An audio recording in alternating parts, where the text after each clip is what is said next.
Hello everyone. Well, today we're going to be making another kind of tea and talking about some sound elements as well.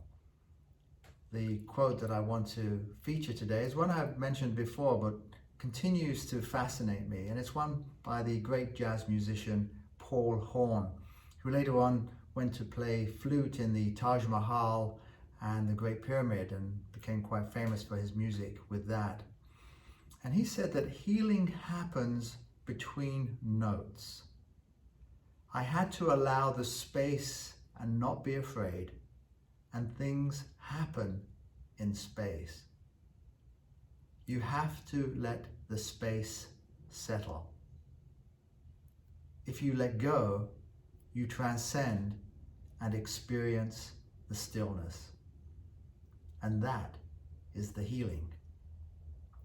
One ingredient of health is rest.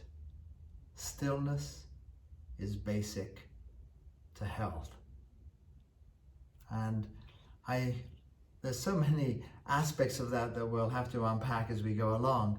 But this idea of allowing space, and of course when we take time for a cup of tea, we're really allowing space in our life. And I think that that's what's so important about it. Of course, not everybody is that into tea and the ritual of it anyway, the process of the tea, which is quite interesting, I think. Some people just say, give me my caffeine.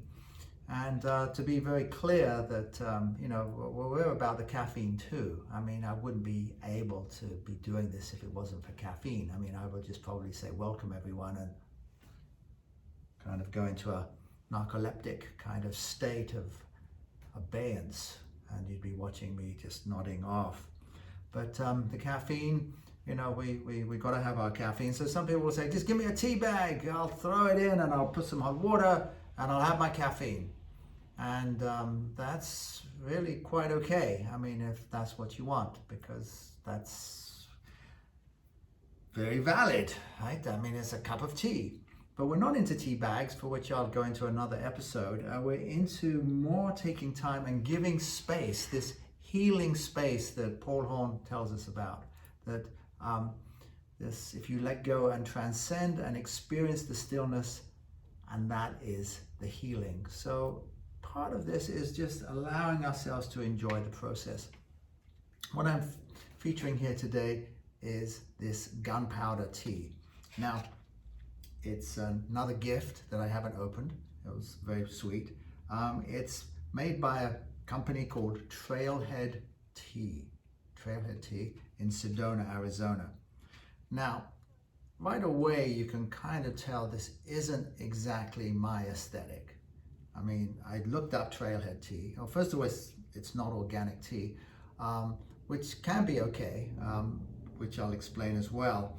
But it's not organic, and I looked up the company, and it's kind of almost like, as one may expect in Arizona, Sedona, like almost like a trading post tea place. I mean, they're just throwing together over 150 teas, and this one says that it's 100% green tea from China's east coast, Zhejiang province, and it says the description is strong, whole green leaves, tightly drum rolled into the gunpowder shape.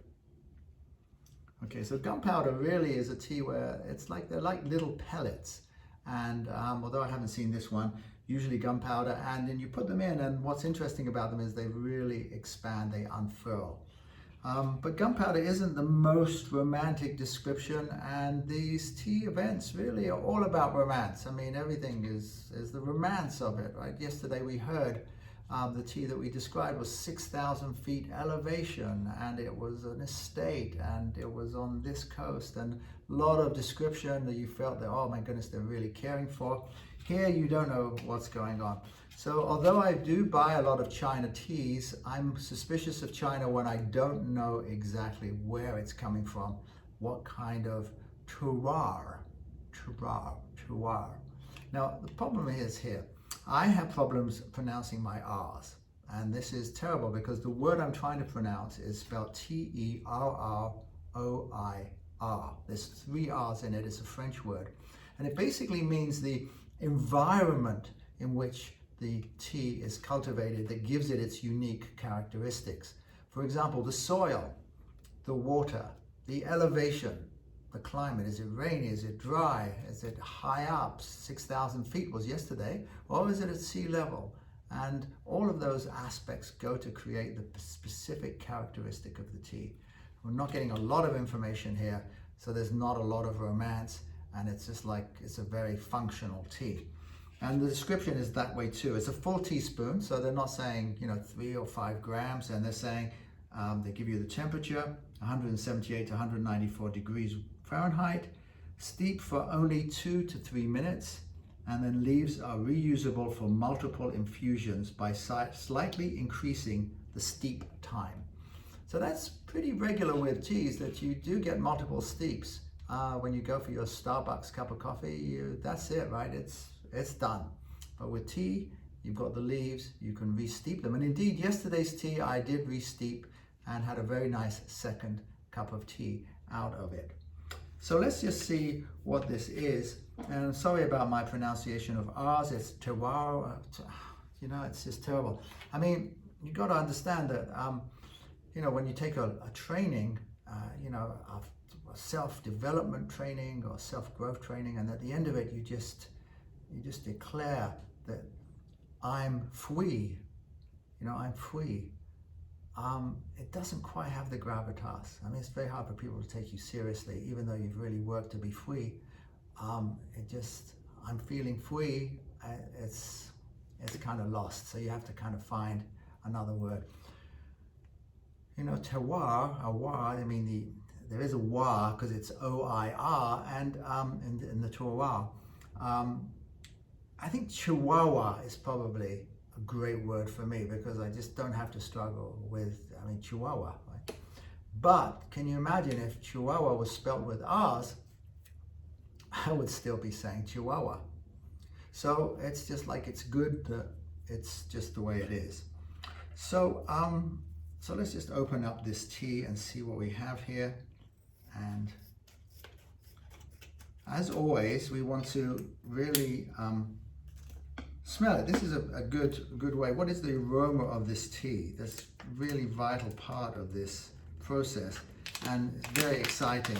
What is it like? And it's quite ordinary, really. They're saying 8 ounces of water. I mean, in other words, it wasn't a wow. I mean, it's pleasant enough. It was not a wow. But sometimes when it's really good, I mean, even just the aroma itself is just like, whoa. So I'm just being lazy again with this teapot. This is 8 ounces. A couple of things that I love to have is, number one, my measuring cup. This is a silicone measuring cup. So this tells me 8 ounces, because sometimes they'll say 250 milliliters. And I'll say, what's that? So I just look around and, oh, that's 8 ounces. But this is 8 ounces. And so I measured it in, and that's about half of this cup here. And I have this infusing bowl, and I like this particular cup because if you can see, move you around. This has a pretty large infusing bowl, so that means that the leaves get a lot of space to open up, and that's very important. A lot of times I don't use an infusing bowl because I want the leaves to have the fullness. Now, I did mention that there are little pellets, and they're really quite teeny. I mean, they really are. You can't even see them, right? They're just tiny, tiny pellets. And it said 1 teaspoon. So again, got my teaspoon, full teaspoon, and here we go. We're putting them in. So they're very, very tiny pellets. And it's not really an exact science, but you never know. Now, yesterday, of course, it looked very cheap and awful, that horrible kettle that I got. So today I've decided to be more elegant, warm the water first, put it in a flask so that it looks nice and refined, which is what we want. And, oh goodness, still hot. And so let me pour this in, fill it to the 8 ounces specified.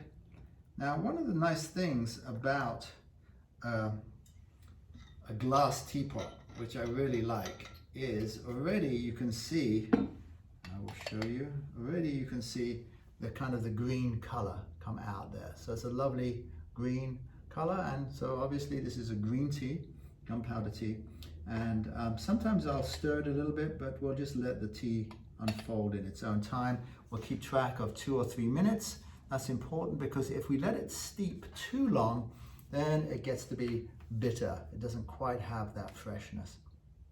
So while we're waiting, of course, we can think about what it is that healing happens between notes, because we need to give ourselves space.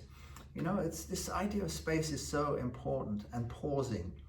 You know, when a Olympic shooter has got the target, it's got this gun outstretched, and there's this tiny target, goodness knows how many yards away, and he's looking at it. And of course, one thing happens that we don't notice in day-to-day life is that immediately his hand starts going like this, which it's going all the time because he's aware, because this is his heartbeat.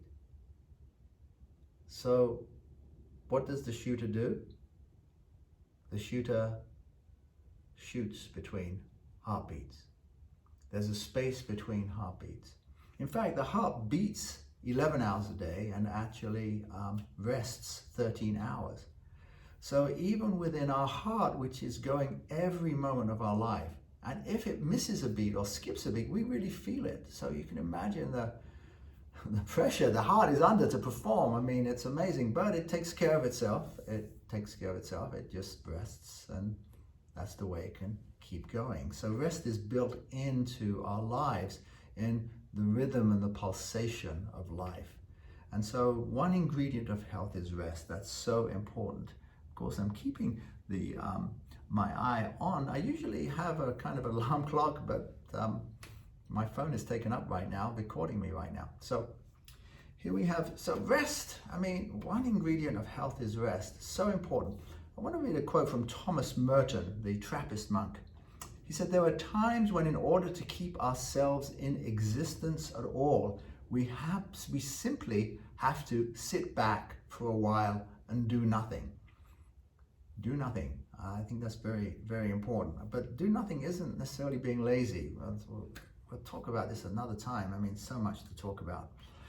Thank goodness I have lots of tea. Oh, I think we're up to, well, let me just finish this paragraph. "And for a person who has let themselves be drawn completely out of themselves by their activity, nothing is more difficult than to sit still and rest, doing nothing at all.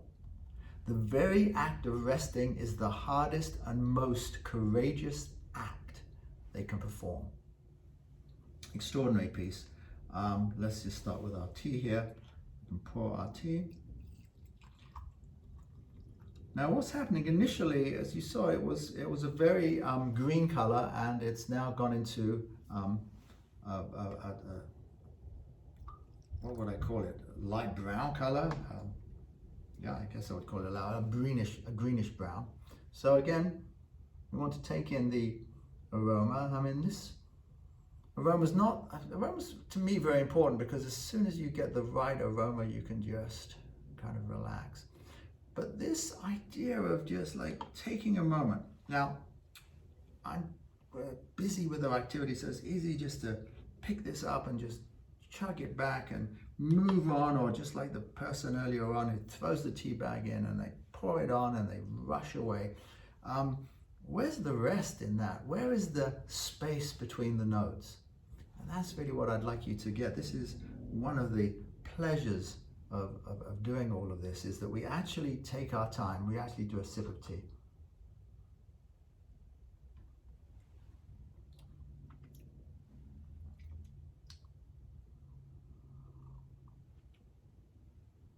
Well, not bad at all, and it's nothing special. But I didn't really expect it to really be special, quite frankly. But a good workman-like cup of tea. Not bad at all, but not anything that I would write home about. But of course, thank you to the person who gave it to me as a gift. When people know you're into tea, they give you gifts of tea, and this is what you can expect. I would recommend that this is an important point, which is what I wanted to make.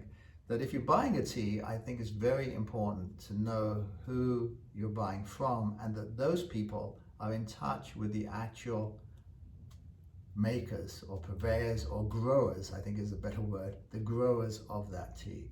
So, and that gives it more of a romantic feel because you feel you're part of this. So I don't know this particular region, and I'm sure everybody was doing a great job and the best they can. I don't know what the soil was like. I don't know anything about it.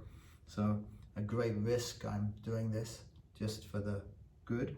But I think most important of all, that when you have your cup of tea with you, that you can take a moment to rest, to pause, and just to really do nothing except enjoy the moment. Until next time, cheerio.